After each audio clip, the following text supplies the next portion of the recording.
የሰማይ አባታችን እግዚአብሔር ሆይ ዛሬ ስለሰጠን ፍቅርና ስለሰጠን ጸጋ እናመሰግንሃለን። ቃልህን በማወጅ በመስማትና በመማር ህብረት እንዲኖረን ስላደረግከን እናመሰግናለን። አምላካችን ሆይ በኮቪድ-19 ወረርሽኝ ወቅት ብንሆንም በኮሪያ እንኳን በተለያዩ አካባቢዎች ላይ ቁጥሩ እየጨመረ ቢገኝም መንግስትም ማህበራዊ ሚዲያዎችም ይህንን ቢያሳስቡም እግዚአብሔር አምላካችን ሆይ በሉዓላዊነትህ ላይ እምነት እንድንጥል እምነታችንም እንዲጨምር እንጸልያለን። ሁሉም ነገር በእጅ እንደሆነ እናውቃለን። ሁኔታዎች የተለያዩ ቢሆኑም በአካልና በመንፈስ ስለጠበከንና በዚህ አይነት ጊዜ እንድናልፍ ስለፈቀድክልን እናመሰግናለን። ምንም እንኳን በቤተ መቅደስ መሰብሰብ ባንችልም አሁንም በህብረት መንፈስ የመካፈልና ቃልን የማወጅ ችሎታን ስለሰጠን እናመሰግናለን። ለዚህ ክብርንና ምስጋናን እንሰጣለን። በዚህ ወር የመጨረሻው ጥናታችን ከባቢሎን ከእምነት ህይወታችን ጋር በተያያዘ የቤዛነት ታሪክን የምንመለከትበትን ስላደረግክ እናመሰግናለን። አባታችን ሆይ እነዚህን ጥናቶች ማድረግ ስለቻለን እናመሰግናለን። የመቤዠትን ታሪክ በመንፈስ ማጥናታችንን ስንቀጥል ቃልህን በመረዳት ፈቃድን የምናገኝበት ጥበብ እንዲኖረን እንጸልያለን። ይህን ስናደርግ እግዚአብሔር አምላካችን ሆይ በዓለም ዙሪያ ያሉ ልጆች ወደ አንተ እንዲቀርቡ ከአንተ ጋር ህብረት እንዲያደርጉም እንጸልያለን። ልጆች ሁሉ ኢየሱስ ክርስቶስን እንዲያውቁ ወደ ሕዝቅኤል ቤተ መቅደስ የመግባት በረከትን እንዲቀበሉ ይህን ወንጌል የማወጅ ኃይልና ችሎታ ስጠን። በአንተ ሰላም በያህዌ ሻማ በረከትና ሰላም እንድትባርከን ሁሉንም ነገር ለአንተ አደራ እንሰጣለን። እናም ይህን ሁሉ በጌታችን በመድኃኒታችን በኢየሱስ ክርስቶስ ስም እንጸልያለን። አሜን። ዛሬ ከሁለተኛ ዜና መዋዕል ምዕራፍ 36 ከቁጥር 18 እስከ 19 ድረስ ያለውን አንብበን እንጀምራለን። ዝግጁ ናችሁ? እንደዚህ ይላል።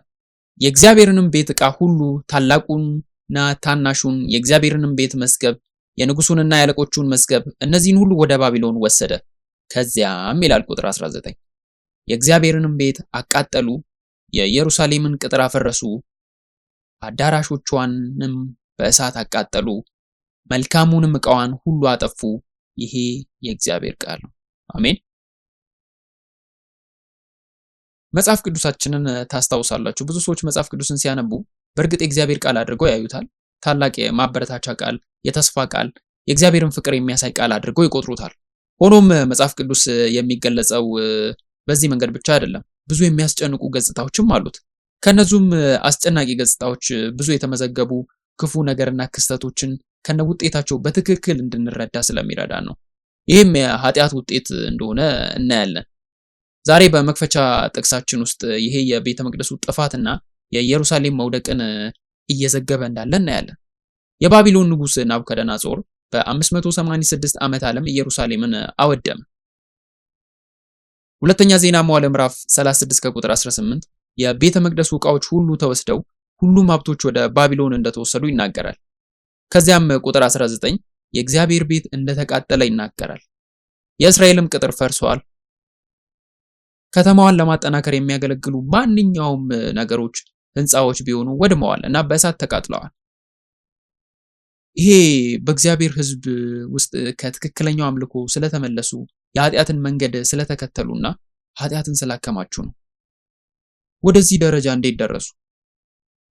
ይሄ ነገር ታዲያ ከቤተ መቅደሱ ጋር እንዴት ተዛመደ? የነሱ ስራ እንዴት ተዛመደ?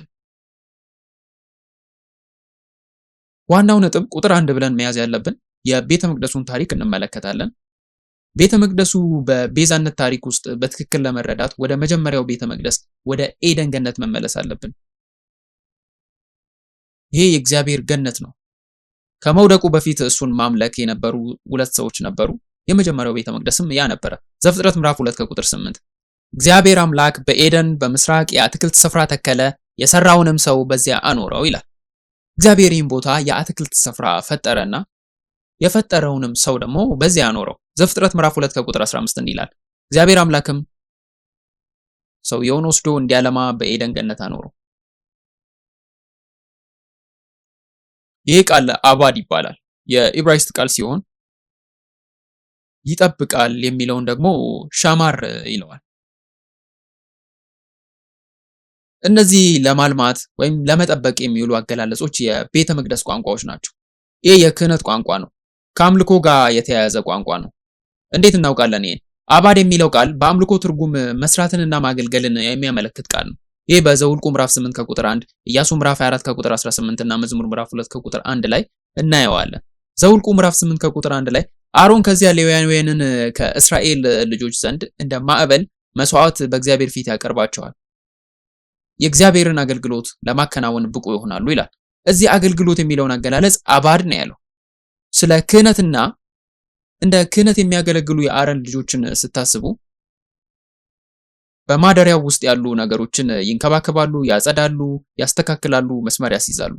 በቤተ መቅደሱ ውስጥ መቀመጥ አለባቸው። እነዚህ ሁሉ ድርጊቶች እንደ አምልኮም የሚቆጠሩ ናቸው። ሁላችንም በድጋሚ በጣም አመሰግናለሁ። ለአቀራረቡ እስክንዘጋጅ ድረስ ትንሽ ጊዜ ስጡኝ። በዚህ ወር ስለ ባቢሎንና ስለ ቤዛነት ታሪክ አራተኛውና የመጨረሻው ጥናታችንን እያደረግን ነው። በዚህ አራተኛው ክፍለ ጊዜያችን ደግሞ ባቢሎንና የቤዛነት ታሪክን እያገናኘን ማጥናት ከጀመርንበት የመጨረሻው ክፍል ዋናው ሐሳብና ማጠቃለያው ባቢሎንና ቤተ መቅደሱ የሚለው ዛሬ የምናየው ክፍል ነው። በፍጥነት ለማጠቃለል እሞክራለሁ። ባለፈው ወር ባቢሎን በቤዛነት ታሪክ ውስጥ የነበራትን ሚናን ተመልክተናል። የመጀመሪያው ጥናታችን ባቢሎን በትውልድ ሐረግ ውስጥ ነበረ። ከዚያም ባቢሎንንና አብርሃምን ተመልክተናል እና በመጨረሻ ክፍለ ጊዜያችን ባቢሎንንና የኢየሩሳሌምን ውድመት ተመልክተናል። በኢየሩሳሌም ያለችው ባቢሎንና ዛሬ ደግሞ በተለይም ባቢሎንና ቤተ መቅደሱን የምንመለከትበት ሐሳብ ሁሉም ጥናቶች እርስ በርስ የሚመጋገቡ ናቸው። ዛሬ ጥናቱ በተለይ ባለፈው ሳምንት ባሳለፍነው ጥናት ላይ መሰረት የሚያደርግ ሲሆን በሱ ላይም እየተገነባ የሚመጣ ነው። ብዙ ትይዩ ነገሮችና እርስ በርስ የሚጣምሩ ነገሮችም ይዘዋል። በሕዝቅኤል ቤተ መቅደስ ውስጥ ይከማቻል። በእርግጥ በ11ኛው መጽሐፋችን ውስጥ እያጠናን ያለነው ያንን ነው። የመክፈቻ ጥቅሳችን ዛሬ በዚያ ገጹ ላይ ይገኛል። ስለዚህ እግዚአብሔር አዳምን ገነትን እንዲያለማ በኤደን ገነት ሲያስቀምጠው እግዚአብሔር ለአዳም ለትክክለኛ አምልኮ የሚያስፈልጉ ነገሮችን ሁሉ እንዲያደርግ እያዘዘው ነበረ። ኢያሱ ምዕራፍ 24 ከቁጥር 15 ወደ ከነዓን ምድር ከመግባቱ በፊት ኢያሱ ለሕዝቡ እኔና ቤቴ ግን እግዚአብሔርን እናመልካለን እያለ ነበረ። ኢያሱ በዚህ ጉዳይ ላይ ኑሩ የሚለውን ቃል ተጠቅሟል። መዝሙር ምዕራፍ 2 ከቁጥር 1 ደግሞ እግዚአብሔር በፍርሃት አምልኩ በመንቀጥቀጥም ደስ ይበላችሁ የሚለውን ያስነብባል። መዝሙረኛው እዚህ ላይ ጌታን አምልኩ ሲል እንደገና አባድ የሚለውን ቃል ተጠቅሟል። ከመጀመሪያው ጀምሮ በኤደን ገነት ሰው ከመውደቁ በፊት የመጀመሪያው ቤተ መቅደስ በነበረበት ነበረ። እሱን ማምለክ እንዳለብን እግዚአብሔር እንደ መንገድ አድርጎ ይሰጠን። አባድ የሚለው ቃል ይሄ የቤተ መቅደስ ቦታ መሆኑን ያመለክታል። አዳም የአትክልት ስፍራን የመጠበቅ የክህነት ኃላፊነት ያኔ ጀምሮ የተሰጠው እንደሆነ እንመለከታለን። ሻማር ማለት መጠበቅ ወይም መንከባከብ ማለት ነው። ለደህንነት ሲባል አንድ ነገርን ስንጠብቅ በዚያ መልኩ ጥቅም ላይ የዋለ ቃል ነው። ነገር ግን መጽሐፍ ቅዱስ ይህን ቃል የእግዚአብሔርን ቃል ለመጠበቅ ሲል ይጠቀምበታል። ለምሳሌ ዘፍጥረት ምዕራፍ 17 ከቁጥር 9 እንዲህ ይላል፣ እግዚአብሔርም ለአብርሃም እንዲህ አለው፣ አሁንም አንተና ከአንተ በኋላ የሚወለዱ ልጆች በትውልዶቻቸው ሁሉ ቃል ኪዳኔን ትጠብቃላችሁ ይላል። እግዚአብሔር ለአብርሃም ቃል ኪዳን እየሰጠው ነበር። እግዚአብሔር ከአብርሃም ጋር ቃል ኪዳን እያደረገ ቃሉንም እየሰጠው ነበር። እግዚአብሔርም አንተና ከአንተ በኋላ የሚወለዱ ዘሮች ይህን ቃል ኪዳን ትጠብቃላችሁ ይላል። ያለ ቃል ትክክለኛ አምልኮ የለም። ሁሉንም ነገር ለቃሉ ማዕከላዊ አድርገን ማድረግ አለብን። ስለዚህ እግዚአብሔር የአትክልት ስፍራውን መጠበቅ የሚለውን ሲሰጥ መጠበቅ የሚለውን ከአምልኮ ጋር እያይዞ ነው። የአምልኮ ስርዓቶችንም ከሰጠ በኋላ ነው። እዚህ ላይስ ማዕከላዊነት ምንድን ነው? የእግዚአብሔር ቃል ነው። ለኛ ማዕከላዊው ነገር የእግዚአብሔር ቃል ነው። ይሄም ከዘፍጥረት ጀምሮ የተቋቋመ ነው። ሆኖም እንደምታውቁት ውድቀት ነበረ። በውድቀት ምክንያት እግዚአብሔር ምን አደረገ? እግዚአብሔር በዘፍጥረት ምዕራፍ 3 ከቁጥር 15 ላይ የእባቡን ራስ የሚያጠፋው የሴቲቱ ዘር ሲል ቃል ገብቷል። እግዚአብሔር የሰውን ዘር እንደሚመልስ ቃል ገባ። ትክክለኛው አምልኮ ይመለሳል እያለም ትንቢት እየተናገረ ነበረ። በመጨረሻም ትክክለኛው የአምልኮ ቦታ የሆነው ገነት ይታደሳል የሚልም ተስፋ አለው። ቤተ መቅደሱ ትክክለኛው የአምልኮ ቦታ፣ ትክክለኛውን መንገድ የምንከተልበት፣ እግዚአብሔርን የምናገኝበት፣ ከእግዚአብሔር ጋር ለመሆን ትክክለኛው ቦታ፣ የእግዚአብሔርን መንገዶች የምናውቅበት፣ እግዚአብሔርን የምናገኝበት፣ ከሱ ጋር ለመሆንና ኪዳኑን የምናይበት ቦታ ነው። በዚህ በቤዛነት ታሪክ ውስጥ ስንመለከት እግዚአብሔር የአምልኮ ቦታውን እንዴት እንደሚወስን ደረጃ በደረጃ ሊያሳየን እየሞከረ መሆኑን ማየት እንችላለን። ኤደን መጀመሪያ ላይ የአምልኮ ቦታ ነበረች። ነገር ግን በሰው ኃጢአትና ውድቀት ምክንያት ከኤደን ተባረርን። አሁን ደግሞ መልሶ የማቋቋም ስራ እየተሰራ እንዳለ የኛው ክፍል ያስረዳናል። ተሐድሶ በድንገት በአንድ ጊዜ አይከናወንም። ነገር ግን እግዚአብሔር ፍጹም ፈቃዱን እንዲገልጥ እግዚአብሔር መገለጡን ደረጃ በደረጃ እያሳየ ይመጣል። ይህንንም በቤዛነት ታሪክ ውስጥ በአምልኮ ቦታዎች ላይ ማየት እንችላለን። ይህንን እድገት ከአዳም በኋላ ከተመለከታችሁ ቀጥሎ ያለው ማን አለ? ኖህ ነው ያለው። እግዚአብሔር ከኖህ ጋር የት ነበረ? መርከብ ውስጥ ነበር አይደል? መርከብ ወይም ጀልባ፣ እናንተ ደስ እንዳላችሁ መጥራት ትችላላችሁ። የእግዚአብሔር የፍርድ ጎርፍ ሊመጣ ነበረ። መርከቧን በውሃ ላይ ተንሳፋፊ ነበረች። ስለዚህ ኖህና ቤተሰቡ መዳን ይችላሉ ማለት ነው። ዘፍጥረት ምዕራፍ 7 ከቁጥር 1 ያንን እንደማጣቀሻ እናገኛለን። ከኖህ በኋላ ከ10 ትውልዶች በኋላ አብርሃምና የአምልኮ ስፍራው በአብርሃም በኩል እንዴት እንደምሳሌ እንደቀረበልን እናገኛለን። እግዚአብሔር ከኬሌዳውያን ኡር ምድር ጠራው። አስታውሱ፣ ከባቢሎን ጠራው። አብርሃምም በድንኳኖቹ በመሰዊያዎቹ ይዞር ነበረ። አብርሃም በሄደበት ሁሉ ድንኳኑን ተከለና መሰዊያ ይሰራ ነበር። ዘፍጥረት ምዕራፍ 12 ከቁጥር 8 እንደማጣቀሻ ማንበብ እንችላለን። ከዚያም ከቤቴል በስተምስራቅ ወዳለው ተራራ ሄደ፣ ድንኳኑንም ተከለ። ቤቴል በምዕራብ ጋይን በምስራቅም አደረገ። በዚያም ለእግዚአብሔር መሰዊያ ሰራ፣ የእግዚአብሔርንም ስም ጠራ ይላል። የአብርሃም የእምነት ሕይወት እንደተፈጸመ የምድሪቱን ተስፋ በትክክል እንዳላገኘ ማየት እንችላለን። ዕብራውያን ምዕራፍ 11 ከቁጥር 9 ላይ ከይስሐቅና ከያዕቆብ ጋር በድንኳን ተቀመጠ፣ የዚያን የተስፋ ቃል ፍጻሜ በጉጉት ይጠባበቅ ነበረ ይላል። አብርሃም መሰዊያዎችን በመስራት ሕይወቱን እንደ አምልኮ ሕይወት ምሳሌ አድርጎ አቀረበ። አሁን ሙሴ ጋር መሸጋገር እንችላለን። በሙሴ ዘመን ያዕቆብ እስራኤልና ልጆቹ ታላቅ ረሃብ ስለነበረ ወደ ግብጽ ተጉዘው ነበረ። ዮሴፍም የሚድኑበትን መንገድ ከፈተላቸው። ሕዝቡም በዚያ ተባዙ፣ ፍሬያማ ሆኑ፣ እጅግም በዙ። ከዚያም በዘጸአት ውስጥ ያለውን እንመለከታለን። እግዚአብሔር ቃል ወደ ገባለት ምድር ለማስገባት ከ2 ሚሊዮን በላይ ሰዎች ተዘጋጅተው እንደነበረ እናያለን። የእግዚአብሔርን ማደሪያ እንዲያውቅላቸው፣ መገኘቱን እንዲያውቁላቸው ማደሪያውን እንዲሰሩ አዘዛቸው። ዘፍጥረት ምዕራፍ 25 ከቁጥር 8 በመካከላቸው ኖር ዘንድ መቅደስን ይሰሩልኝ ብሎ እግዚአብሔር ሲያዝም እናያለን። በሚቀጥለው ቁጥር እግዚአብሔር የማደሪያውን ድንኳን ንድፎች እንዴት እንደሚያሳያቸው በዝርዝር ይገልጽልናል። ስለዚህም በዚህ መሰረት ይሰሩታል ማለት ነው። የእግዚአብሔር ሕዝብ ከተመሰረተ በኋላ ወደ ከነዓን ሊገቡ ነው። አሁን እግዚአብሔር የማደሪያውን ድንኳን እና በዛ ውስጥ ያለውን የክህነትን ስርዓት እየሰጣቸው ነው። መላው የእስራኤል ሕዝብ እግዚአብሔርን እንዲያመልኩ በእግዚአብሔር ፊት ለመቆም መሰብሰብ እንዲችሉ መንገድ እየከፈተላቸው ነው። ነገር ግን የማደሪያው ድንኳን መሆኑ ነው፣ ቋሚ አምልኮ ቦታ አይደለም። ዳዊት ቃል ኪዳኑን ሲቀበል በሁለተኛ ሳሙኤል ምዕራፍ 7 ላይ ዳዊት ለእግዚአብሔር ቤት መስራትን ፈለገ። የእግዚአብሔር መገኘት በድንኳኑ በኩል ብቻ የሚገለጽ እንደሆነ ተገነዘበ። ዳዊት የጦር ሰው ነበር። እግዚአብሔርም አይ ቤተ መቅደሱን የምትሰራው አንተ አይደለህም፣ ልጅ ሰለሞን ግን ይህን የሚያደርገው እሱ ነው አለ። ከሁለተኛ ዜና መዋዕል ምዕራፍ 6 ከቁጥር 2 ላይ በትክክል እንደምናነበው ሁሉም ነገር ከተነገረና ከተፈጸመ በኋላ የእስራኤል ከተማ በኦርናን አውድማ ላይ ተመርጣለች። ይህም በእርግጥ አብርሃም ልጁን ይስሐቅን መስዋዕት አድርጎ ያቀረበበት የሞሪያ ቦታ ነው ይላል። በዚህ ቦታ ቤተ መቅደሱ ተገንብቷል። ሁሉም ነገር ከተገነባ በኋላ በሁለተኛ ዜና መዋዕል ምዕራፍ 6 ከቁጥር 2 ላይ ሰለሞን ለዘላለም መኖሪያ የሚሆን ረጅም ቤትና ለዘላለም የምትኖርበትን ቦታ ሰራሁልህ ሲል ተናዘዘ። ይህንን አስቡ። አዳም ወደቀ፣ ከኤደን ገነትም ተባረረ፣ የእግዚአብሔር ክብርም ጠፋ። በኖህ ዘመን፣ በአብርሃም ዘመን፣ በሙሴ እስከ ሰለሞን ድረስ በቤዛነት ታሪክ ውስጥ እግዚአብሔር ከህዝቡ ጋር መኖሪያውን መልሶ ለማቋቋም እየሞከረ ነበር።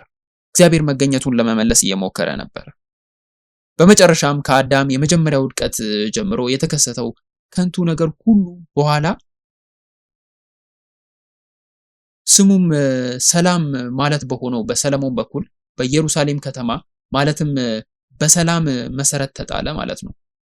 የእግዚአብሔር መቅደስም ሊገነባ ቻለ። እስካሁን ድረስ ባለፉት 3 ሳምንታት ያጠናነውን አጭር ግምገማ አድርገናል።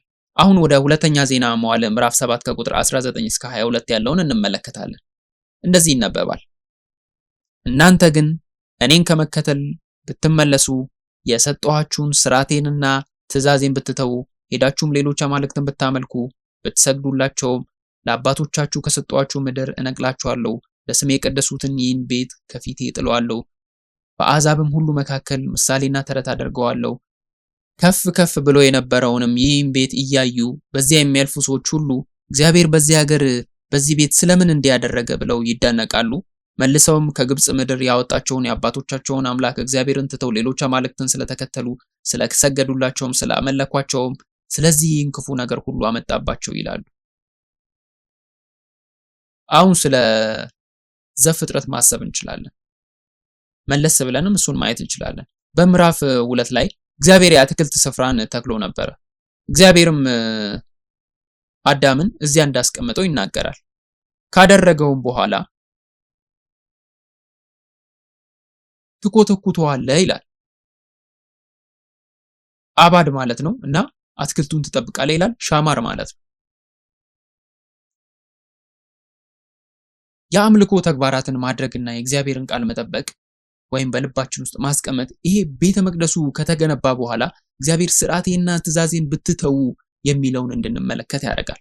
በሌላ አነጋገር ቃሌን ካልጠበቃችሁ ሄዳችሁ ሌሎች አማልክትን ብታመልኩና ብትሰግዱላቸው ብሎ ቅድመ ሁኔታዎችን እንደማስቀመጥ አድርጋችሁ መውሰድ ትችላላችሁ። እንግዲህ ከእውነተኛው አምላክ ውጭ ሌሎች አካላት የምትከተሉ ከሆነ እግዚአብሔር ምን ይላል? ከዚች ምድር እነቅላችኋለሁ፣ ይህ ቤት ይጣላል። ይሄ የተለመደ አይመስልም አይደል? በተለይም ለኤደን ገነት አዳም እግዚአብሔርን ማምለክና ቃሉን መጠበቅ ነበረበት። ነገር ግን ያንን ማድረግ አልቻለም። ስለዚህ ከዚያ ቦታ ተነቅሎ ተጥሏል ማለት ነው። እግዚአብሔር ቤተ መቅደሱን ከገነባ በኋላ እዚህ ጋር ተመሳሳይ ምስል እየተጠቀመ ነው። አሁን ቤተ መቅደሱ ከተገነባ በኋላ በአምልኮ አማካኝነት ከህዝቡ ጋር ያለውን ግንኙነት መመስረት፣ ትእዛዛቴን ጠብቁ፣ አምልኩኝ፣ ግን ይሄን ካላደረጋችሁ እነቅላችኋለሁና እጥላችኋለሁ የሚለውን ግልጽ የሆነ ማብራሪያ ይነግረናል ማለት ነው።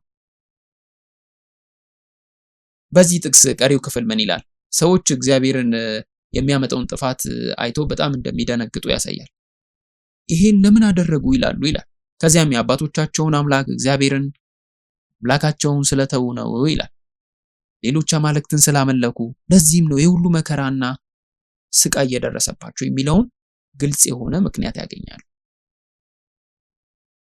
የዓለምን የአርኪኦሎጂ ጥናት ስትመለከቱ ወደ እስራኤል ምድር የሚሄዱ ብዙ የአርኪኦሎጂ ባለሙያዎች አሉ። ቤተ መቅደሱ የነበረበትን ቦታ ያጠናሉ። እዚያም ያሉ ፍርስራሾች ሁሉ ያጠናሉ። እናም በአርኪኦሎጂ ማስረጃ ላይ በመመስረት ቤተ መቅደሱ በመጽሐፍ ቅዱስ ውስጥ እንደተገለጸው እጅግ አስደናቂና ግርማ ሞገስ ያለው ሊሆን የሚችልበት ምንም መንገድ የለም። ምክንያቱም እዚያ ምንም ነገር የለማ።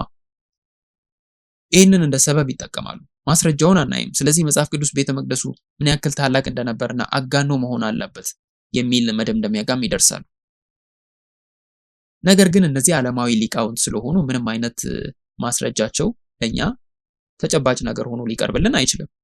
ሁለተኛ ዜና መዋዕል ምዕራፍ 7 ከቁጥር 19 እስከ 22ን ብትመለከቱ የእግዚአብሔር ሕዝብ በትክክል ካላመለኩ፣ ሕጉን ከጣሱ እግዚአብሔር ምን ያደርጋል የሚለውን ይነግራል። ያወጣቸዋል፣ ቤቱንም ያፈርሳል፣ ከዚያም ይነቅላቸዋል ይላል። ምን ይላል? ያለፈው ሁሉ እግዚአብሔር በዚህ ከተማ በዚህ ምድር ላይ ለምን እንዲያደረገ ብሎ ይደነቃሉ። እግዚአብሔር ምሳሌና ተረት እንደሚያደርጋቸውም ይናገራል። እዚያም ምንም እንዳልነበረ ይሆናል። ዛሬ የምናየው ነገር አርኪኦሎጂስቶች በእርግጥ እያገኙና እያጠኑ ያለው እንዲህ ያለ ታላቅ ቤተ መቅደስ እዚህ ሊኖር የሚችልበት ምንም ምክንያት የለም። የእግዚአብሔር ቃል ፍጻሜ እኮ ነው። የእግዚአብሔርን ቃል ካልጠበቁ፣ እግዚአብሔርን በአግባቡ ካላመለኩ ምን አይነት ጥፋት እንደሚመጣ የሚያሳይ ምስክር እኮ ነው። ስለዚህ የእግዚአብሔር ክብር ከቤተ መቅደሱ ወጣ። ነቢዩ ሕዝቅኤልም በዚህ ጉዳይ ላይ በሕዝቅኤል ምዕራፍ 7 ከቁጥር 20 እስከ 22 ላይ መስክሯል። የጌጣጌጡን ውበት እንደ ትዕቢት ለወጡ፣ የእርኩሰቶቻቸውንም ምስሎችና የእርኩሰታቸውንም ምስሎች በሱ ሰሩ፣ ስለዚህ ለነሱ አስጸያፊ ነገር አድርገዋልና ይላል። ሕዝቅኤል በምዕራፍ 8 ላይ በዝርዝር ይናገራል። ሕዝቅኤል ምዕራፍ 7 እና ምዕራፍ 8ን ጊዜ ሲኖራችሁ በትክክል እንድታነቡ አበረታታችኋለሁ። ለረጅም ጊዜ አላስቀመጥኩም አይደል? እግዚአብሔር ጣዖታትንና እርኩሰቶቻቸውን ሁሉ በቤተ መቅደሱ ውስጥ እንዳስቀመጡ፣ እግዚአብሔርንም ብቻ ብታመልኩ የሚለውን ስፍራ የሐሰት አማልክትን አስገብተው እንዳመለኩ ይናገራል። ቀጥሎም በባዕዳን እጅ ለዘረፋ ለተለያዩ ምርኮ አሳልፌ እሰጣለሁ ያለውም ያረክሱትማል የሚለውም ከዚህ ጋር ተያይዞ ሆነ ማለት ነው። ፊቴንም ከነሱ መልሳለሁ፣ የሚስጥር ቦታዬን ያረክሳሉ ይላል እግዚአብሔር።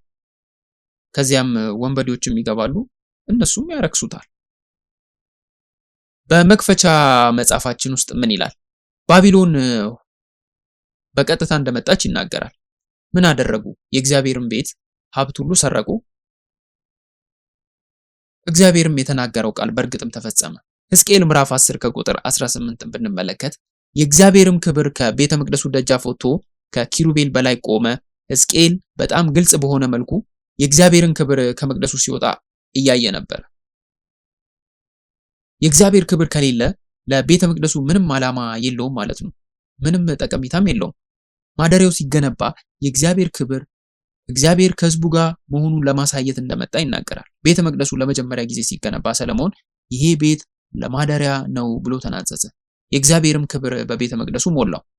አሁን ሕዝቡ እያደረጉት ባለው ጸያፍ ድርጊት ምክንያት የእግዚአብሔር ክብር እየጠፋ ነው። ሕዝቅኤል ይህንን አየ። ስለዚህ መስክሯል።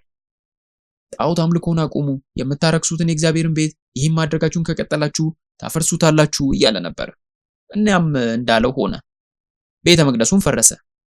ሕዝቅኤል ምዕራፍ 33 ከቁጥር 21 ላይ እንዲህ ይላል፣ በምርኮ በ12ኛው ዓመት በ10ኛው ወር በ5ኛው ቀን ከኢየሩሳሌም የተፈናቀሉት ስደተኞች ወደ እኔ መጡ፣ ከተማይቱም ተያዘች ይላል። ሕዝቅኤል በአገልግሎቱ ዘመን ሁሉ ዝምተኛ ነበር። ይሄ እግዚአብሔር ካሳያቸው ምልክቶች አንዱ ነው። ዲዳነቱ ማለት ነው። የእግዚአብሔርን ቃል መታወጅ በሚገባበት በተወሰኑ በጣም ልዩ በሆኑ ወቅቶች ብቻ መናገር ይችል ነበር። ቤተ መቅደሱ ከፈረሰ በኋላ አስደናቂ ስራ እየተከናወነ መሆኑን እናያለን። ሕዝቅኤል ምዕራፍ 33 ከቁጥር 22 እንዲህ ይላል፣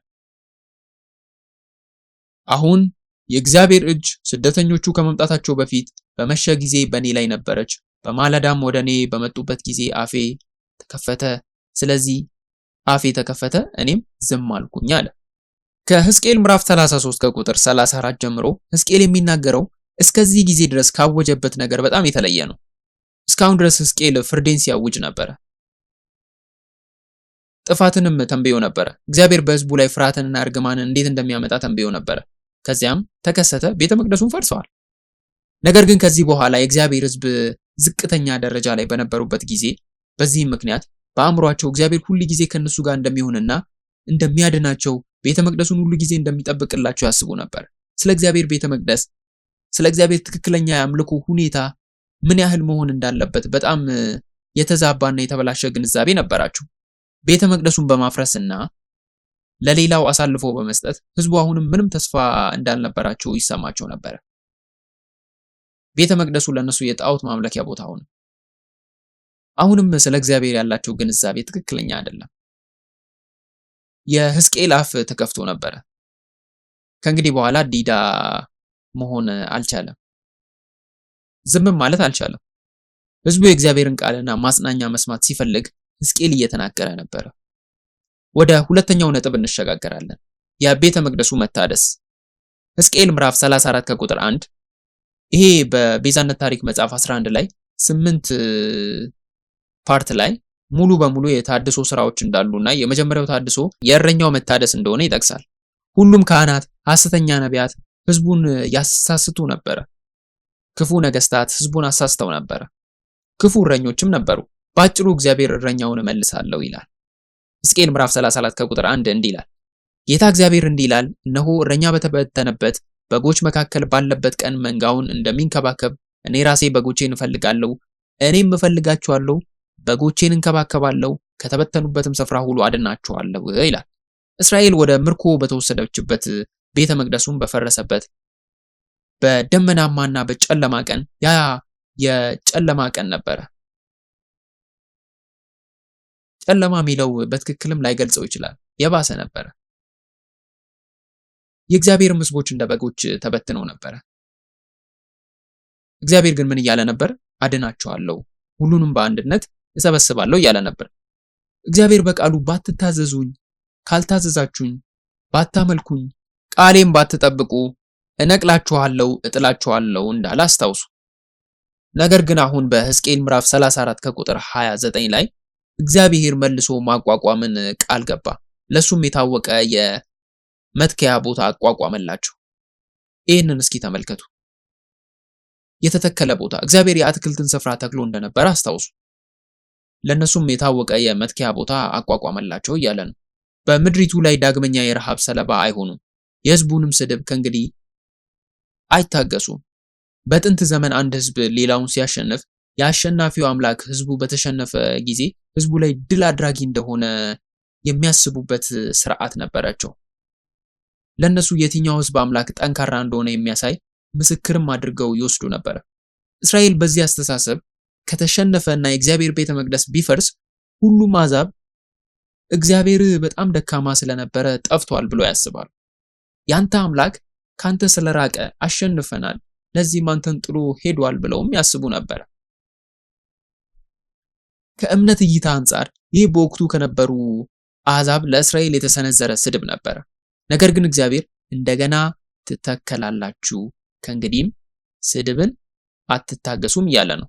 በምድሪቱ የረሃብ ሰለባ እንደማይሆኑ ይናገራል። በምድሪቱም ረሃብ ካለ ምንም ፍሬ ማብቀል አትችሉም ማለት እንደሆነ ታውቃላችሁ። መከርም የለም ማለት ነው። የጠፋውን የኤደንን የአትክልት ስፍራ ወደ ነበረበት ሊመልሰው ፈልጓል ማለት ነው። የጠፋውን የመጀመሪያውን የአትክልት ስፍራ እስኪ ወደኋላ ሄዳችሁ አስቡ። እግዚአብሔር አሁን ሕዝቡን እንደገና እንደሚተክል ይናገራል። ረሃብ አይኖርም። ይህም ማለት ብዙ ምግብ ይኖራል ማለት ነው። ይህም በኤደን ገነት ውስጥ የምትበሉባቸው ዛፎች ብዙ ናቸው አይደል? ወደፊት ስንሄድ እግዚአብሔር በዚህ ጊዜ ዘላለም የሰላም ቃል ኪዳኑን እንዴት ቃል እንደገባ ያሳያል። በሕዝቅኤል ምዕራፍ 37 ከቁጥር 24 እስከ 28 ያለውን እስኪ እናንብብ። ባሪያዬ ዳዊት በላያቸው ንጉሥ ይሆናል፣ ሁሉም አንድ እረኛ ይኖራቸዋል፣ በሥርዓቴም ይሄዳሉ፣ ሥርዓቴንም ይጠብቃሉም። አባቶቻችሁም በኖሩባት ለባሪያዬ ለያዕቆብ በሰጠኋት ምድር ይኖራሉ፣ እነሱም ልጆቻቸውና የልጅ ልጆቻቸው ለዘላለም ይኖራሉ። ባሪያዬም ዳዊት ለዘላለም አለቃቸው ይሆናል። ከነሱ ጋር የሰላም ቃል ኪዳን አደርጋለሁ፣ የዘላለም ቃል ኪዳን ይሆናል። ከነሱም ጋር አኖራቸዋለሁ፣ አበዛቸውም አለው። መቅደሴንም ለዘላለም በመካከላቸው አኖራለሁ፣ ማደሪያዬም ከነሱ ጋር ይሆናል። እኔም አምላካቸው እሆናለሁ፣ እነሱም ሕዝቤ ይሆናሉ። አሕዛብም መቅደሴ ለዘላለም በመካከላቸው ሲሆን እስራኤልን የምቀድሰው እኔ እግዚአብሔር እንደሆኑ ያውቃሉ ይላል። አሜን። ስለዚህ ይህ ዘላለም የሰላም ቃል ኪዳን ስንመለከት በብሉይ ኪዳን የሚዋቀር የመጨረሻው ቃል ኪዳን ነው እና ከዘፍጥረት ጀምሮ እስከ አሁን ድረስ የተሰጡን ብዙ የእግዚአብሔር ተስፋዎች በመልሶ ማቋቋም ረገድ እያየን ነው። እግዚአብሔር እንደገና እየደጋገመ ነው። እግዚአብሔር እረኛውን መልሶ እያስገኘ ነው። እግዚአብሔር ንጉሳቸው ወደ መሆን እየመጣ ነው። እግዚአብሔር ምድሪቱን መልሶ እያቋቋመ ነው። እግዚአብሔር መኖሪያቸውን፣ ቤተ መቅደሱን፣ ከሕዝቡ ጋር ያለውን መገኛ ቦታም እያደሰ ነው። ግንኙነታቸውም እንደገና ተመልሷል። ይህ ሁሉ ይህንን ስራ የሚሰራው ኢየሱስ ክርስቶስን አማኑኤልን ሆኖ የመጣውን የእግዚአብሔርን ልጅ የሚወክል ነው።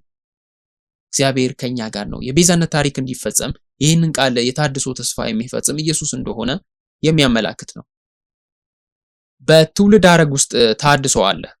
ማቴዎስ ወንጌል ምዕራፍ 1 ከቁጥር 1 እና ማቴዎስ ወንጌል ምዕራፍ 1 ከቁጥር 12 ኢዮስያስ ወደ ባቢሎን በተባረረበት ጊዜ የያንያንና የወንድሞቹን እንደወለደ ይናገራል።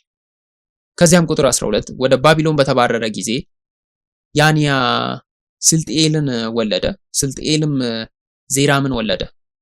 በማቴዎስ ምዕራፍ 1 ከቁጥር 11 ውስጥ ይሄ ትክክለኛውን ክፍለ ጊዜ የሚያጠቃልል እሱም በመሰረቱ የኢየሩሳሌም መውደቅና የቤተ መቅደሱን መፍረስ የሚያመለክት ነው። ማቴዎስ ምዕራፍ 1 ከቁጥር 12 ሶስተኛውን ክፍለ ጊዜ እንደሆነ ይነግረናል። ይህም ወደ ኢየሩሳሌም በመመለስና ቤተ መቅደሱ እንደገና በመገንባት ላይ ያለውን የሚያሳይ ነው። ቤተ መቅደሱን በመመልከት እግዚአብሔር የዘር ሐረጉን እንዴት እንደሚከፋፍል ማየት እንችላለን። ከአብርሃም እስከ ዳዊት ያሉት ትውልዶች ሁሉ 14 ትውልድ ናቸው። ከዳዊት እስከ ባቢሎን ምርኮ 14 ትውልድ፣ ከባቢሎን ምርኮ እስከ ኢየሱስ ክርስቶስ 14 ትውልድ ናቸው ማለት ነው። ስለዚህ እንደዚህ አይነት ነገድ ከተመሰረተ እስከ ቤተ መቅደሱ ግንባታና በቤተ መቅደሱ ከመፍረሱ ጋር ተያይዞ ቤተ መቅደሱ ድጋሚ እስከ ተቋቋመበት ጊዜ ድረስ እንደገናም እስከ ተገነባበት ጊዜ ድረስ እስከ ኢየሱስ ክርስቶስ 14 ትውልድ 14 እየተደረገ እንደተቆረጠ አንድ ላይም 42 ትውልድ በአጠቃላይም 3 ክፍለ ጊዜዎችን ከፋፍለን ማየት እንችላለን። የቤዛነት ታሪክ የተዋቀረው በዚህ መንገድ ነው።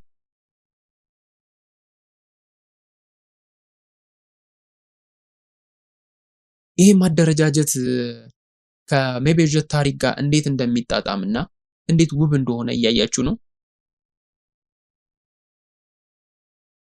የቤተ መቅደሱ አንድ ገጽታና የታድሶ አንድ ገጽታ ይሄ የእስረኞቹ መፈታት መሆኑን መረዳት አለብን። በዮአኪን ይጀምራል። ኢያ እና ዮአኪን ተመሳሳይ ነው፣ የተለያየ ስም ይመስላል ግን ኢያ የዘር ሐረግ ሶስተኛውን ክፍለ ጊዜ ይጀምራል። ያ የታድሶ ዘመን ነው። በብሉይ ኪዳን ስለ ኢያና ያኪን ምን ይላል? ሁለተኛ ነገሥት ምዕራፍ 25 ከቁጥር 27 ሁለተኛው አጋማሽ የባቢሎን ንጉስ ዮርማሮዴክ ንጉስ በሆነበት ዓመት የይሁዳን ንጉስ ኢያህ ከእስር ቤት ፈታው ይላል። በቁጥር 29 ላይ በወህኒ ውስጥ ላሉ ለብሶት የነበረውን ልብስ ለወጠለት። ዮአኪንም በሕይወቱ ዘመን ሁሉ በፊቱ ሁሉ ጊዜ እንጀራ ይበላ ነበር ይላል። ቁጥር 30 ለሱ አበል ለእያንዳንዱም ቀን ንጉሱም በሕይወቱ ዘመን ሁሉ የዘውትር ቀለብ ዕለት ዕለት ይሰጠው ነበር ይላል። ስለዚህ የቤዛነት ታሪክን እናስብ። ከእስር ቤት በመንፈሳዊ ከተፈታንና ልብሳችንን ከቀየርን የማን መገኘት ነው? የማንን ሕይወት ነው የምንገነባው? እግዚአብሔር ንጉሳችን ነው አይደል? እግዚአብሔርን ቃሉን የዕለት እንጀራውን በየቀኑ ለእያንዳንዳችን እንደሚበቃን የድርሻችንን ይሰጠናል። በጌታ ጸሎትም የዕለት እንጀራችንን ዛሬ ስጠን እያለን እንጸልያለን አይደለ? አሁን ወደ ታሪኩ ስንመለስ ዕዝራ ምዕራፍ 3 ከቁጥር 8 ላይ በኢየሩሳሌም ወዳለው ወደ እግዚአብሔር ቤት በመጡ በሁለተኛው ዓመት በሁለተኛውም ወር የሰላትያ ልጅ ዘሩባቤል የኢዩሴዴቅም ልጅ ኢያሱ የቀሩትም ወንድሞቻቸውና ካህናትን ሌዋውያንን ወደ ኢየሩሳሌም የተመለሱ ምርኮኞች ሁሉ አንድ ላይ ነበሩ። ሌዋውያንና ከ20 ዓመት ጀምሮ ከዚያ በላይ የእግዚአብሔርን ቤት ሥራ እንዲሰሩ ሾመው ነበረ። በዚህ ጊዜ ከዘሩባቤል ጋር ያለውን ማንን እናያለን? እንደምናውቀው ዘሩባቤል በሶስተኛው ዘመን ሶስተኛው ትውልድ ነው። እንዲህ ይላል ኢዮአኪን፣ ኢያህ፣ ሻሌል፣ ዘሩባቤል እንዲህ ይላል የሼህ ልጅ ዘሩባቤል ከማጋ መጣ። የያዛቅ ልጅ ኢያሱ የቀሩትም ካህናትና ሌዋውያን አንድ ላይ ነበሩ። ምን ማድረግ ጀመሩ ግን? መስራት ጀመሩ። ሌዋውያንም የእግዚአብሔርን ቤት ሥራ እንዲቆጣጠሩ ሾሙ። በዚህም የአምልኮ ቦታው እየታደሰ መጣ። የአምልኮ ስርዓቶችም እየተመለሱ ነው። ካህናቱም እየታደሱ ነው። ይህንንም ቤተ መቅደሱን እንደገና በመገንባት የምናየው ነገር ነው። ዘሩባቤል ማለት በባቢሎን የተወለደ ወይም የባቢሎን ልጅ ማለት ነው። ስለዚህ በባቢሎን ብትወለዱም እስረኛ ሆናችሁ ብትወለዱም አሁን ግን ተፈታችኋል እንደማለት ነው። በዚህ አምልኮ እየተጠገኑ ነው። በቤተ መቅደስ የተወከለው ነው። ይሄ ኢየሱስ የኛን ነፃነታችን ነው ወደሚል ወደ መደምደሚያው ይመራናል። ሉቃስ ወንጌል ምዕራፍ 4 ከቁጥር 18 እስከ 19 የነብዩንም የኢሳያስ መጽሐፍ ሰጡት። መጽሐፉንም በተረተረ ጊዜ የጌታ መንፈስ በእኔ ላይ ነው፣ ለድሆች ወንጌልን እሰብክ ዘንድ፣ ቀብቶኛልና ለታሰሩትም መፈታትን፣ ለዕውሮችም ማየትን እሰብክ ዘንድ፣ የተጠቁትንም ነፃ አወጣ ዘንድ፣ የተወደደችውንም የጌታ ዓመት እሰብክ ዘንድ ልኮኛልና ተብሎ የተጻፈበትን ስፍራ አገኘ ይላል። ኢየሱስም ይህን ቃል በምኩራብ ተናገረ። ሉቃስ ወንጌል ምዕራፍ 4 ከቁጥር 21 እሱም ዛሬ ይህ መጽሐፍ በጆሮአችሁ ተፈጸመ ይላቸው ጀመር ይላል። ይሄ ቃል እንዴት ክቡር ነው! ይሄ ከመንፈሳዊ ባቢሎን ጋር የሚዛመድ ነው። ልክ ለኛም ነፃነታችን ነው። ራእይ ምዕራፍ 18 ከቁጥር 2ን ብንመለከት በብርቱም ድምፅ ታላቂቱ ባቢሎን ወደቀች፣ የአጋንንትም ማደሪያ ሆነች፣ የርኩሳን መናፍስት ሁሉ መጠጊያ፣ የርኩሳንም የተጠሉም ወፎች ሁሉ መጠጊያ ሆነች ይላል። በራእይ ምዕራፍ 18 ላይ ባቢሎን እስር ቤት እንደሆነች ይናገራል። በእነዚህ የመጨረሻ ቀናት ልንፈታው የሚገባ መንፈሳዊ እስር ቤታችን ነች። ራእይ ምዕራፍ 18 ከቁጥር 4 እስከ 5 ከሰማይ ሌላ ድምፅ ሰማው እንዲህ ሲል፣ ሕዝቤ ሆይ በኃጢአቷ እንዳትተባበሩ ከመቅሰፍቷም እንዳትቀበሉ ከእሷ ዘንድ ውጡ፣ ኃጢአቷ እስከ ሰማይ ድረስ ደርሷልና እግዚአብሔርም አመፃዋን አሰበ ይላል።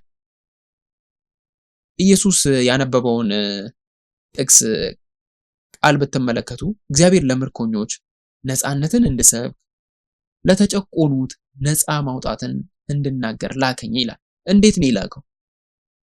በኃጢአት እስር ቤት ማለትም በመንፈሳዊ ባቢሎን ራእይ ምዕራፍ 18 እየተጠራን እንደሆነ ያሳያል። ከእንግዲህ እስረኞች እንዳልሆነን ከዛ እስር ቤት እየተጠራን እንደሆነ ድምፅም ከሰማይ እንደሚጣራን ይነግረናል። ይሄ ምን አይነት አስደናቂ ነገር ነው! በዚህም መደምደሚያችን ኢየሱስ ቤተ መቅደሳችን ነው የሚለው ነው። በራእይ ምዕራፍ 18 ላይ ከመንፈሳዊ ባቢሎን ከጠራችሁ በኋላ ብሎ ምን ይሆናል ይላል። ራእይ ምዕራፍ 21 ከቁጥር 3 ታላቅም ድምፅ ከሰማይ እነሆ የእግዚአብሔር ድንኳን በሰዎች መካከል ነው፣ ከነሱም ጋር ያድራል፣ እነሱም ሕዝብ ይሆናሉ፣ እግዚአብሔርም እሱ ራሱ ከነሱ ጋር ሆኖ አምላካቸው ይሆናል ይላል። ራእይ ምዕራፍ 21 ከቁጥር 10 እስከ 11 የመጀመሪያው ክፍል በመንፈስም ወደ ታላቅና ወደ ረጅም ተራራ ወሰደኝ፣ የእግዚአብሔርም ክብር ያለባትን ቅድስቲቱን ከተማ ኢየሩሳሌምን ከሰማይ ከእግዚአብሔር ዘንድ ስትወርድ አሳየኝ። ብርሃኗም እጅግ እንደ ከበረ ድንጋይ እንደ ኢዮሳጲድ ድንጋይ ሆኖ እንደ ብርሌ የጠራ ነበር ይላል። ይቺ ቅድስት ከተማ ናት። ይቺ ሐዋርያው ዮሐንስ በመጨረሻ ስለሚሆነው ነገር ትንቢት ወይም ራእይ ያየው ከተማ ናት። ሕዝቅኤል በረጅም ተራራ ላይ ያለውን ቤተ መቅደስ ለማየት በመንፈስ እንደተወሰደ ሁሉ እግዚአብሔር በመንፈስ ወስዶት ነበር። ዮሐንስ በመንፈስ ወደ ረጅም ተራራ ተወስዶ ቅድስት ከተማን አየ። ምን ነበራት ያቺ ከተማ? የእግዚአብሔር ክብር። ራእይ ምዕራፍ 21 ከቁጥር 22 ላይ ሁሉንም የሚገዛ ጌታ አምላክና በጉ መቅደሷ ናቸውና መቅደስ በሷ ዘንድ አላየሁም ይላል። እግዚአብሔርን በአግባቡ ማምለክ የምንችልበት እውነተኛው ቤተ መቅደስ ኢየሱስ ራሱ እንጂ ሌላ አይደለም። ኢየሱስ ሞተ፣ ተቀበረና ተነሳ። አካሉም ቤተ መቅደስ ነው፣ ፈርሷል፣ ድጋሚ በትንሣኤ ታድሷል። ዮሐንስ ምዕራፍ 2 ከቁጥር 19ን ኢየሱስ መልሶ ይሄ ቤተ መቅደስ አፍርሱት፣ በሶስተኛው ቀንም አነሳዋለሁ አለ። ቁጥር 21 እና 22 ስለ ስጋው ቤተ መቅደስ ይናገር ነበረ ይላል። ከሙታንም በተነሳ ጊዜ ደቀ መዛሙርቱ ይህን እንደተናገረ አስታውሱ፣ መጽሐፍንና ኢየሱስ የተናገረውን ቃልም አመኑ ይላል። ስለዚህ ኢየሱስ እውነተኛው ቤተ መቅደሳችን ነው። በኢየሱስ ሞትና ትንሣኤ ለኃጢአት የሞትን እኛ አሁን በክርስቶስ እንድንኖር ተደርገናል። ይህም የሚያሳየን ኢየሱስ ክርስቶስ ያህዌ ሻማ ፍጻሜ መሆኑን ነው። ሕዝቅኤል ምዕራፍ 48 ከቁጥር 35 የጥቅሱ የመጨረሻዎቹ ሁለት ቃላት ናቸው። ያህዌ ሻማ ይላል። ጌታ እዚያ አለ። ሻማ ማለት ጌታ እዚያ አለ የሚለውን ለመጠቀም የሚጠቀሙት ቃል ነው። ያህዌ ሻማ ማለት ወደ ጌታ መሄድ አለብን እንደማለት ነው። በእነዚህ የመጨረሻ ቀናት ይህም የሚፈጸመው በትንሣኤ ነው። አንደኛ ተሰሎንቄ ምዕራፍ 4 ከቁጥር 16 እስከ 17 ጌታ ራሱ በትእዛዝ በመላእክትም አለቃ ድምፅ በእግዚአብሔር መለከት ከሰማይ ይወርዳል፣ በክርስቶስም የሞቱ አስቀድመው ይነሳሉ ይላል። ከዚህም በኋላ እኛ ሕያዋን ሆነን የምንቀረው ጌታን በአየር ለመቀበል ከሱ ጋር በደመና እንነጠቃለን። ስለዚህም ሁል ጊዜ ከጌታ ጋር እንሆናለን ማለት ነው። ሕያዋን ሆነን ስንነጠቅና አብረን ስንሄድ በጌታም ከሱ ጋር ለመሆን ወደሱ ስንወጣ ምን ማለት እንደሆነ ማሰብ ትችላላችሁ። እኛ በዚህ ምድር ላይ ነን፣ ነገር ግን ጌታ ወዳለበት እንሄዳለን። ያ ምንድን ነው? ያህዌ ሻማ እኮ ነው። ሁል ጊዜ ከጌታ ጋር እንሆናለን። ያም የሆነው እንዴት ነው? ከጌታ ጋር አማኑኤል እንደማለት ነው። እግዚአብሔርም ደግሞ ከኛ ጋር እንደማለት ነው። ስለዚህ መጽሐፍ 11 መደምደሚያ ላይ እንገኛለን። ያህዌ ሻማ የእግዚአብሔር ተስፋዎች ፍጻሜ ነው። ልክ እንደ አማኑኤል እግዚአብሔር ከኛ ጋር ነው። እግዚአብሔር እንደገና ራሱን ወደኛ የሚያቀርብበት ከሱ ጋር እንደምንኖር የገባው ቃል ፍጻሜ ነው። በመለወጥ ወደ ጌታ መቅረብ እንዳለ እግዚአብሔርም እዚያ እንዳለ በዚያም እርስ በርሳችን በእነዚህ ቃላት እንድንጽናና ነው እግዚአብሔር ይህን ተስፋ ይሰጠን። እንግዲህ ወንድሞችና እህቶች ከእግዚአብሔር ጋር ለመሆን የምትናፍቁ ሁሉ፣ የእግዚአብሔርን ቃል የምትወዱ ሁሉ፣ የመለወጥን ፍጻሜ የምትፈልጉ ሁሉ፣ ያህዌ ሻማን የምትጠባበቁ ሁሉ፣ ወደ ሕዝቅኤል ቤተ መቅደስ ለመግባት የምትፈልጉ፣ በእነዚህም የመጨረሻ ቀናት ወደዚህ የመጨረሻ ቤተ መቅደስ ለመግባት የምትፈልጉ ሁላችሁም የእግዚአብሔርን የተመለሰውን ክብር በእውነት ማየት ትችላላችሁ። ይህንንም እንድታደርጉ ተስፋዬና ጸሎቴ ይሄ ነው። ይሄ የቤዛነት ታሪክ ቃል በማጥናት ኢየሱስ ክርስቶስ እንዳለ የቤዛነት ወንጌልን በማወጅ ያህዌ በእውነተኛው እምነት እንዲፈጽምልን ተስፋዬና ጸሎቴ ነው። ሁላችንም ወደ ሰማይ በመመልከት ወደ መንፈሳዊ ቤተ መቅደስ፣ ወደ እውነተኛው ቤተ መቅደስ ማለትም ወደ ኢየሱስ ክርስቶስ በመመልከት ተስፋችንና እውነተኛው እምነታችን እሱ ላይ እንዲጸና ጸሎቴ ነው። በዚያም ቤተ መቅደስ ውስጥ እንኑር። ኢየሱስ ራሱ የሚለውን ቃል በውስጣችን እናኑር። ሁል ጊዜ ከጌታ ጋር ነው። እናም በዚህ ቃል መሰረት እንጽናና። አሜን። በዚህ ወር ባቢሎን የምናደርገውን ጥናት የሚያበቃው በዚህ ሲሆን ባቢሎን በትውልድ ሐረግ በአብርሃም በእስራኤል መንግስት በኢየሩሳሌም ከተማና በመጨረሻው በቤተ መቅደሱ ራሱ ላይ እንዴት እንደታሰረች አይተናል። ከመንፈሳዊ ባቢሎን ነፃ እንውጣ። ከባቢሎን ነፃነት እናውጅ። ከእንግዲህ እስረኞች አንሁን። አዲስ ልብስን እንልበስ፣ የጽድቅ ነጭ ልብስንም እንልበስ። ወደ እግዚአብሔር ፊት እንግባ። አሜን። እሺ፣ አሁን በጸሎት እንጨርስ። የሰማይ አባታችን አምላካችን እግዚአብሔር ሆይ አብርሃም ከከሌዳውያን ኡር እንደተጠራ ልክ እንደ ሕዝብ ወደ ምርኮ እንደተወሰዱ ሁሉ ቤተ መቅደስንም እንደገና ለመገንባት ወደ ከነዓን ምድር እንደተመለሱ በዚህ ጊዜ ስለሰጠህን ቃል እናመሰግናለን።